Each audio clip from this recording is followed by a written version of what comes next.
High, কেমন আছো তোমরা? দেখো আজকে জন্মাষ্টমীর ভোগ নিয়ে চলে এসেছি তোমাদের সামনে। প্রথমে তাল দেখিয়ে দিলাম, তালের বড়া হবে, গোপালের প্রিয়। আর এদিকে 5 রকম ভাজা, সেটাকে আমি মাখিয়ে নিচ্ছি। তোমার একটু বেসন দিয়ে দিলাম, বেসন, হলুদ, নুন আর একটুখানি চিনি দেবো, দিয়ে ভালো করে এটাকে মাখিয়ে রাখবো।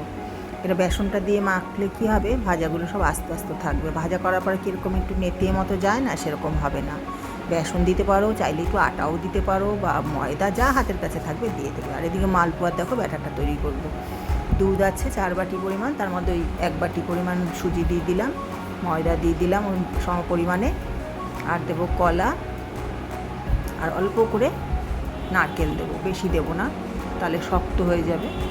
তো বেশি দেওয়ার দরকার নেই, এই সুজি দিয়ে আর চিনি দিয়ে দেবো এই পরিমাণ মতো। যে পরিমাণে সুজি দিয়েছি সেই পরিমাণেই চিনি, আর দিয়ে দিলাম তোমার মৌরি দিয়ে ওটা ভালো করে মেখে নেবো। আর এদিকে দেখো ক্ষীরের জন্য দুধ বসিয়ে দিয়েছি, ওটা ক্ষীর হচ্ছে আস্তে আস্তে। আর এদিকে রিফাইন অয়েল দিয়ে দিয়েছি। এবার লুচি ভাজবো। ময়দা মেখে নিয়ে লুচিটা বেলেও নিয়েছি। আমাদের নুন ছাড়া লুচি দিই ঠাকুরকে, তো নুন ছাড়া ময়াম দিয়ে তেল দিয়ে ময়দাটা মেখে লুচিটা বেলে নিয়েছি। এবার একে একে লুচিগুলো সব ভেজে নেব। আর ওদিকে দেখো ক্ষীরটাও হচ্ছে। এবার দেখো যেটা মালপোয়াটা, যেটা ব্যাটারটা তৈরি করলাম, মালপোয়া ভাজতে গেলে মাঝে মাঝে দেখবে লেগে যায় তলা দিয়ে। এটা লাগবে না, সেই টিপসটাও তোমাদের আমি বলে দেবো। এটা পুরোটা স্কিপ না করে তোমরা দেখো। ভোগ কীরকম রান্না করছি গোপালকে দেবো সেটাও তোমাদের দেখাবো।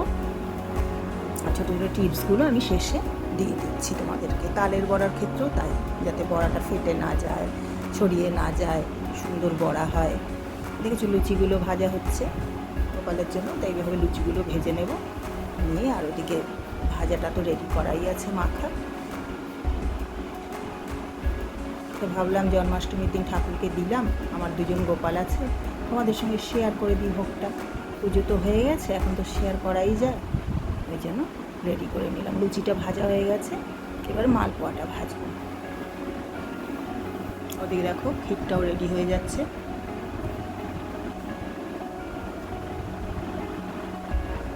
মালপোয়াটা আমি আর রসে দেবো না, তোমরা চাইলে রসেও দিতে পারো।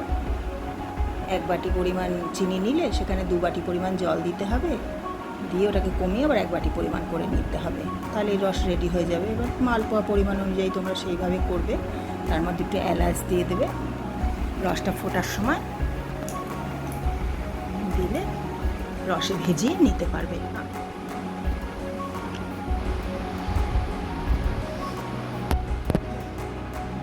ওদিকে দেখো একটু কিশমিশ দিয়ে দিলাম ক্ষীরের মধ্যে, ক্ষীর রেডি হয়ে এসছে। আর দিয়ে দেবো একটু গুঁড়ো দুধ, আমুল দুধ দিলে তাড়াতাড়ি হয়ে যাবে, টেস্টটাও ভালো হবে ক্ষীরের। এই যে ছোটো 2 প্যাকেট, এই 10 টাকা দামের এই প্যাকেটগুলো পাওয়া যায়, 2 প্যাকেট দিয়ে দিলাম। দিয়ে ক্ষীরটা মোটামুটি রেডি হয়ে এসছে। তো মাখো হলে নামিয়ে নিলেই ক্ষীর রেডি। আলাদা করে মিষ্টি দিতে হবে না, যেহেতু আমি দুধটা দিয়ে দিলাম। এবার দেখো মালপোয়াগুলো ভাজা হয়ে যাচ্ছে। আর ওদিকে তালের বড়াটাও তোমাদের দেখিয়ে দেবো, তালটা ঘষে রেখেছি।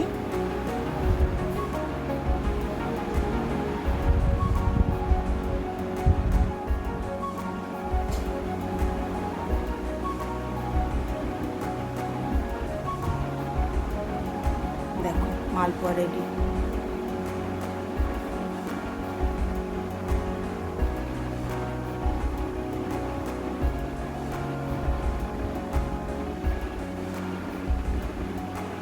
এগুলো করতে তো একটু সময় লাগে, গ্যাস কমিয়ে আস্তে আস্তেই করতে হবে, তাড়াহুড়ো করে একদমই করতে পারবে না। ওদিকে দেখো ক্ষীরটাও রেডি হয়ে গেছে, আমি গ্যাসটা অফ করে দেবো।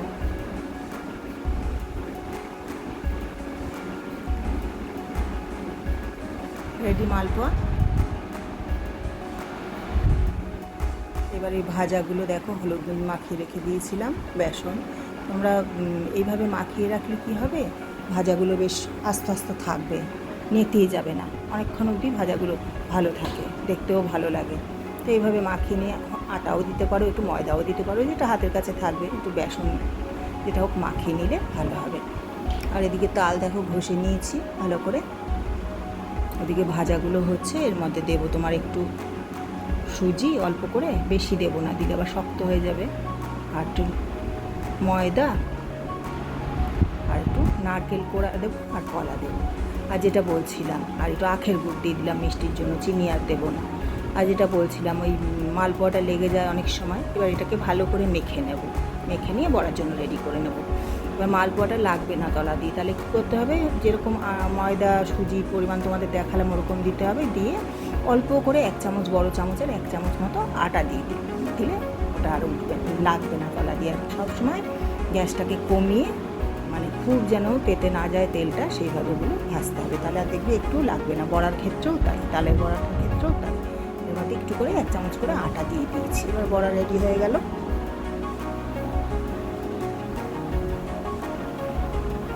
দেখো বড়া, তালের বড়া, বড়াগুলো ভেজে নিয়ে এবার গোপালকে নিবেদন করব।